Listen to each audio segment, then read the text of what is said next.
शांत, सौम्य, शीतल होती है एक बहती नदी।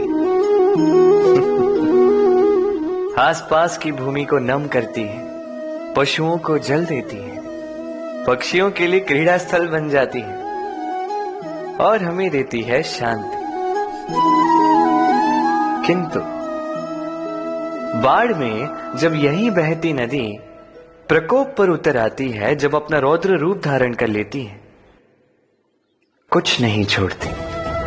वन, घर, शहर, पर्वत तक तोड़ डालती है ये शांत बहती नदी। अब इसी प्रकार होते हैं हमारे भाव। जब तक शांत है, जब तक नियंत्रण में, तब तक सदा आपको सुख देंगे। किंतु यदि ये अनियंत्रित होकर बाहर निकले, सर्वस्व का अंत कर देते हैं। इसलिए भावनाओं के नियंत्रण में नहीं है, भावनाओं को नियंत्रण में करना सीखें। आप जीवन में बहुत सफलता पाएंगे। राधे राधे। चलिए आपसे एक प्रश्न करता हूं, सबसे स्वादिष्ट फल कौन सा है? अब कोई कहेगा आम, तो कोई कहेगा सीताफल, कोई कहेगा अमरूद, और क्यों नहीं? अब प्रत्येक व्यक्ति की अपनी अपनी रुचि है, अपना अपना स्वाद है। कोई ये भी कह सकता है कि भाग्य से जो भी फल मिले वही सबसे अच्छा। अब रुचि चाहे जो भी हो, जैसी भी, सबसे मीठा फल वही जो परिश्रम के पश्चात प्राप्त हो। अब देखिए, तिनका तिनका जोड़कर, पाई पाई जमाकर अपनी स्वयं की एक कुटिया बनाना, उसमें रहना, वाह, इसका आनंद ही कुछ और है। और इसके समक्ष बड़े बड़े महलों का सुख फीका पड़ जाता है। ऐसा क्यों होता है? इसका उत्तर बड़ा ही सीधा साधा है। जब आप परिश्रम करते हैं, मानसिक परिश्रम करते हैं, शारीरिक परिश्रम करते हैं, अपना सारा समय उसमें निवेश करते हैं, निरंतर प्रयास करते हैं, उसके पश्चात आपको यह फल मिलता है, तो इस फल का मूल्य तो आप जानते ही हैं। स्मरण रखिएगा, परिश्रम अमूल्य है, इसलिए इससे मिला फल भी अतुल्य है। तो परिश्रम करते जाइए, निरंतर प्रयास करते जाइए, इस फल को प्राप्त करते जाइए, अपने इस जीवन में इस सफलता को प्राप्त करते जाइए। और मेरे साथ प्रेम से कहिए, राधे राधे। लोग कहते हैं संगठन में बहुत शक्ति होती है, और सत्य कहते हैं। अब देखिए, एक उंगली और एक मुट्ठी के बल में कितना अंतर है हम सभी जानते हैं। किंतु एक उंगली आपको उचित मार्ग दिखा सकती है, मुट्ठी मार्ग अवरुद्ध कर सकती है। इसलिए यह जानना अत्यंत महत्वपूर्ण है कि संगठन और भीड़ में क्या अंतर है। इसे पहले पहचान। संगठन वो जहां आपका अपना व्यक्तित्व, अपनी पहचान, केवल शक्ति पाने के लिए भीड़ का भाग बन जाना ठीक नहीं, क्योंकि ये भीड़ भले ही आपको शक्ति दे, किंतु आपसे आपकी पहचान छीन लेती है। इसलिए संगठन में रहिए, किंतु अपने व्यक्तित्व को, अपनी पहचान को, इसे कभी मत खोइएगा। राधे राधे। क्रोध, क्रोध क्या है कौन नहीं जानता। हर आयु, हर वर्ग, हर श्रेणी के व्यक्ति को क्रोध का अनुभव हो चुका है। बल्कि किसी किसी का तो परिचय ही इसी प्रकार दिया जाता है कि ये व्यक्ति अत्यंत क्रोधी है, इससे तनिक बच के ही रहना। अब क्रोध क्या है हम सभी जानते हैं, किंतु ये क्रोध कर क्या सकता है ये बहुत कम लोग जानते हैं। क्रोध कुछ इस प्रकार है, किसी जलते हुए अंगारे को पकड़ना और किसी और की ओर फेंकना। अब इसके पीछे आपकी मंशा होती है सामने वाले को जलाने की। किंतु उससे पहले तो आपके स्वयं के हाथ जल जाते हैं। तो स्मरण रखिएगा, जब भी आप किसी और पर क्रोध करते हैं, सर्वप्रथम वो आपके विनाश का कारण बनता है। मैं कहता हूं, जब इस संसार में करने के लिए प्रेम है तो क्रोध करना ही क्यों। प्रेम कीजिए, यही प्रेम सब में बांटिए और इसी प्रेम के साथ कहें राधे राधे। भय, ये भय सदैव मनुष्य के साथ ही रहता है।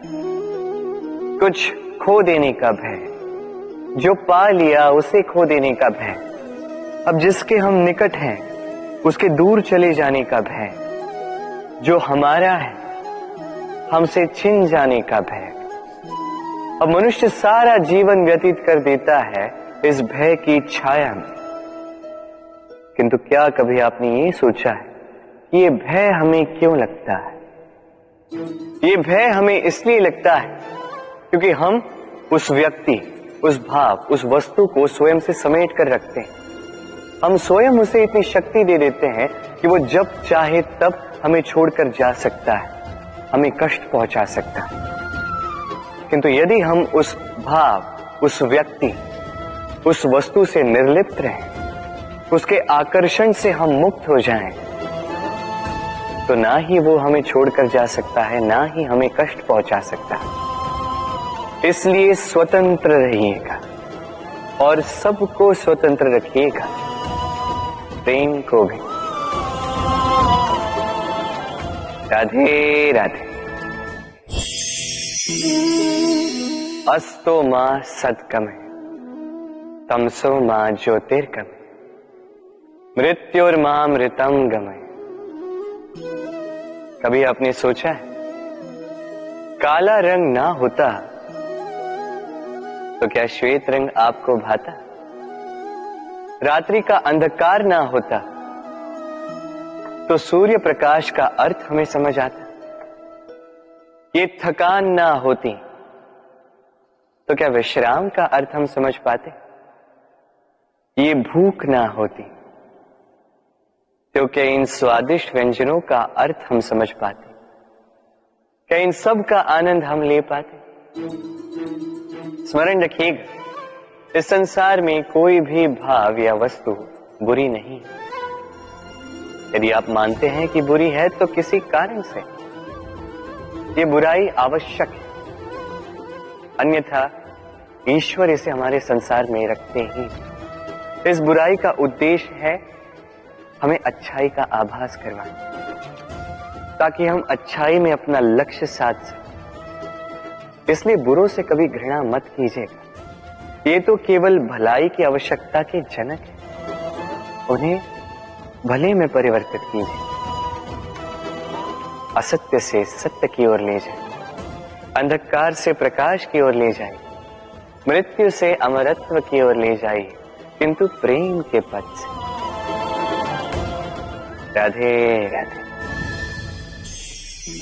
अक्सर हमारे पास एक बहाना होता है, एक खींच होती है कि संसार में हम करें तो क्या करें, जो हम करना चाहते हैं वो पहले ही कोई कर चुका है, हमारे पास तो कुछ करने के लिए ही नहीं है।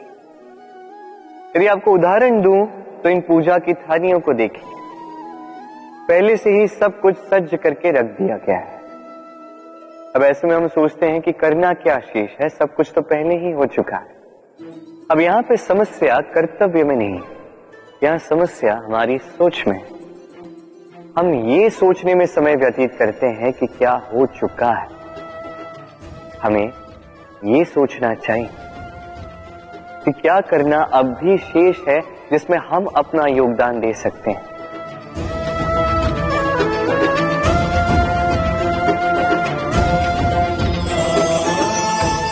समझे? संसार में ऐसा कोई कार्य नहीं जो पूरा हो। आप सदैव उसे आगे बढ़ाने के लिए प्रयास कर सकते हैं, आप उस कार्य को और श्रेष्ठ बना सकते हैं। बस आवश्यकता है तो सकारात्मकता की। राधे राधे।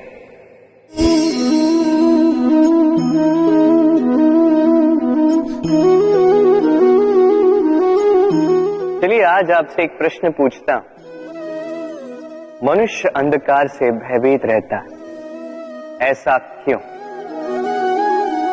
इसका उत्तर है कि इस अंधकार में मनुष्य कुछ देख नहीं पाता, न आगे देख पाता है न पीछे, आसपास क्या है समझ नहीं पाता, न अपनी राह देख पाता है न अपना लक्ष्य।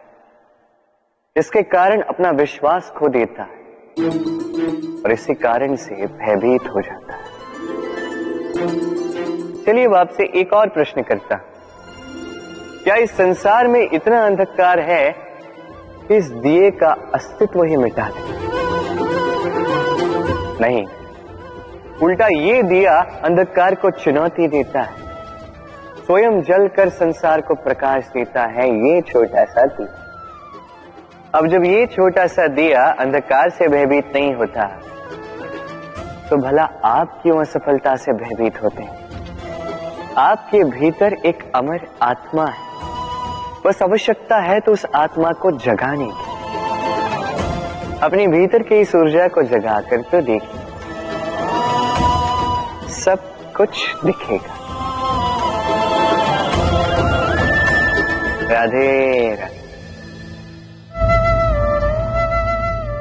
विवाह प्रेम का लक्ष्य है, ये भ्रम है था। और इसीलिए मनुष्य सदैव ये भूल कर बैठता है, सोचता है कि विवाह ही प्रेम का लक्ष्य है। मनुष्य प्रेम को पाना ही प्रेम समझ लेता है। अब देखिए ना, इस संसार में कुछ ऐसे भी भाग्यशाली लोग हैं जिनका विवाह उनके प्रेम के साथ होता है।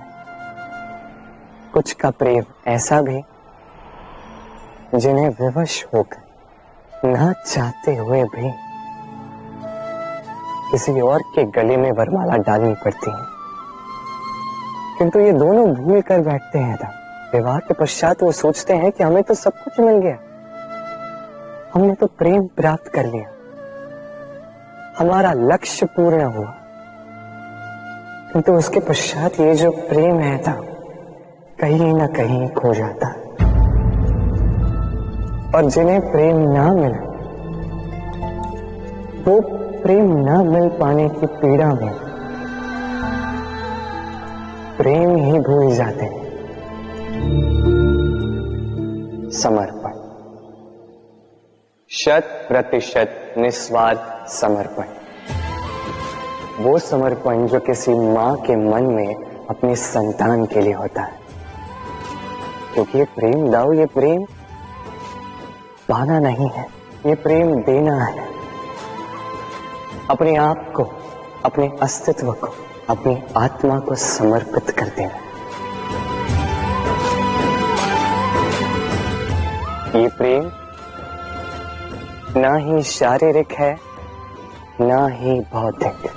ये प्रेम तो अपनी आत्मा का समर्पण है। ये विवाह एक संबंध अवश्य है और इसमें कुछ भी अनुचित नहीं है। ये विवाह प्रेम से प्रतिबंधित नहीं है था। ये प्रेम कहीं ऊंचा है। अब यदि मैं आपको उदाहरण दूं, तो क्या राधा के विवाह के पश्चात मैं उसके सुख की कामना करना छोड़ दूं? कैसे मैं प्रयास न करूं कि राधा जीवन में सदा सदा के लिए सुखी रहे?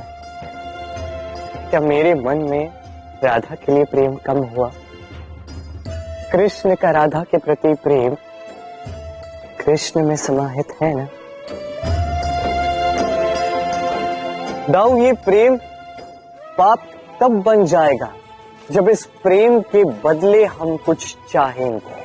किंतु यदि ये प्रेम समर्पित हो तो ना ही ये अनीति है, ना ही ये पाप है। पर सेतु बांधने की कथा के विषय में तो आपने सुना ही होगा। श्री राम की सेना को 100 योजनों के समुद्र को पार करके लंका पर आक्रमण करना था। वास्तुका, नल और नील ने सेतु बांधने का उपाय सोचा, किंतु अब सेतु बांधा कैसे जाए? समुद्र इतना गहरा है, कितने पत्थर डाले जाए कि पार करने लायक स्थान हम समुद्र से ले सके। तब किया गया एक काम, पत्थरों पर लिखा गया राम का नाम, और जब इन पत्थरों को सागर में फेंका गया तब वो तैरने लगे। अब कोई कहेगा ये राम के नाम की महिमा, कोई कहेगा ये नारायण का कोई चमत्कार, किंतु नहीं, ये राम का वो गुण, उनके व्यक्तित्व की वो महानता है जिसने उनका प्रतिनिधित्व किया कि पत्थर भी इस सागर में तैरने लगे।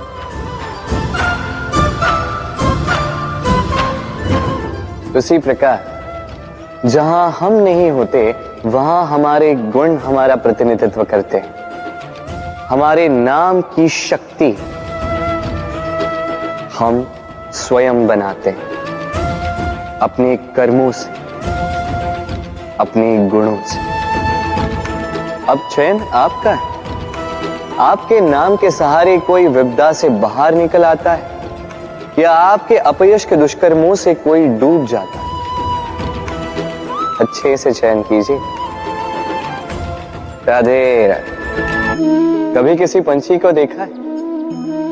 जब उसे अंडे देने होते हैं तो वो सर्वप्रथम एक स्थान खोजता है, एक स्थान जो वर्षा, धूप, शत्रुओं से सुरक्षित हो। फिर वो अपना घोंसला बनाता, फिर अंडे देता, और फिर जब उन अंडों से नन्ही संतानें निकल आती तो उन्हें भोजन देता, उनकी सुरक्षा करता।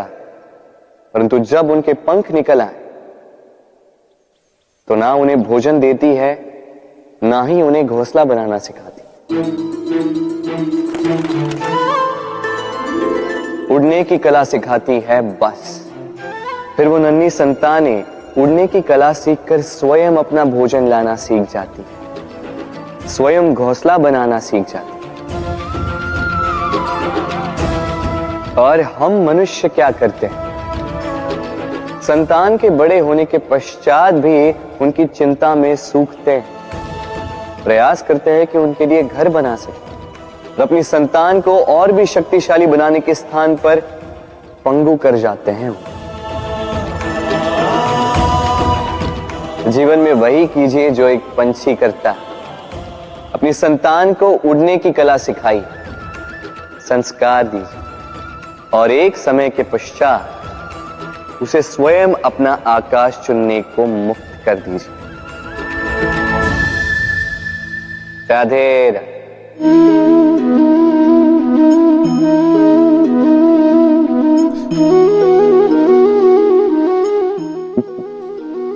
अब आप सोच रहे होंगे कि मैं इतनी एकाग्रता के साथ इस चींटी को क्यों देख रहा हूं।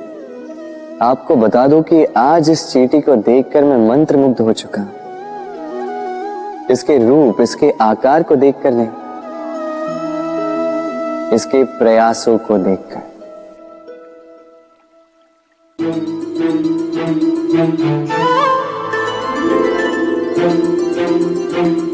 आप जानते हैं, अनगिनत प्रयासों के पश्चात चींटी अपना एक छोटा सा घर बना पाती, जो अन्य जंतुओं के लिए सरल सी बात है।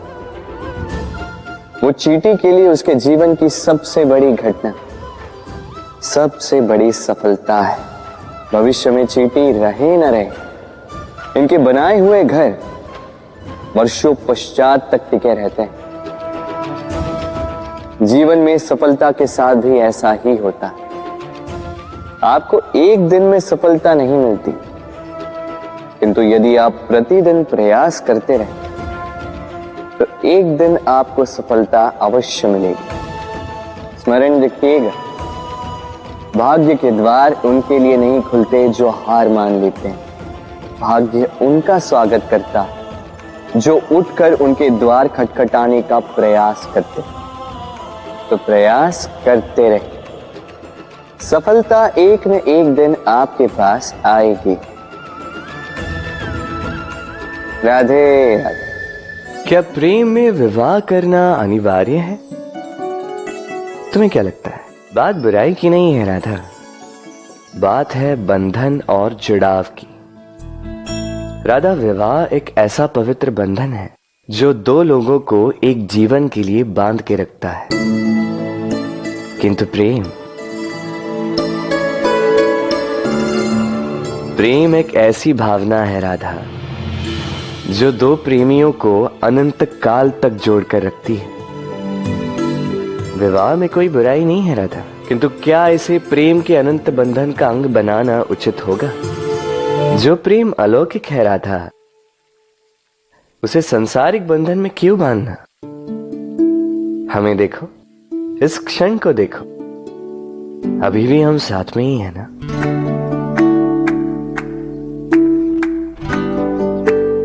प्रेम भी यही सिखाता है राधा कि दो लोग, दो प्रेमी पूरे अस्तित्व के साथ हर क्षण एक दूसरे के संग बिताएं, बिना भविष्य की चिंता किए और इन आशाओं और आकांक्षाओं के खेल से परे होकर एक दूसरे को समझें। ये तो समय ही बताएगा ना राधा कि हम एक दूसरे के विकार, गुण, अवगुण जानते हैं या अब भी कुछ जानना शेष है। ये ताला देख रहे हैं आप? ये ताला प्रहार से भी खोला जा सकता है, प्यार से भी खोला जा सकता है। अर्थात इस ताले को आप इस चाबी से भी खोल सकते हैं, इस हथौड़े से भी खोला जा सकता है, किंतु खुलने में अंतर होगा। यदि आप इस ताले को प्रहार से खोलोगे तो ये पुनः काम नहीं आएगा, किंतु यदि आप इसे चाबी से खोलोगे तो ये सदा काम आएगा। हमारे जीवन में संबंध भी कुछ इसी प्रकार होते हैं। हमारे जीवन के आनंद रूपी धन की रक्षा करते हैं, किंतु प्रेम से। यदि क्रोध से किया जाए तो फिर वो किसी काम के नहीं रहते। इसलिए उन्हें सदा प्रेम की चाबी से खोलिएगा, क्योंकि हर बार नया ताला ला सकते हैं आप, नए संबंध नहीं ला पाएंगे। राधे राधे।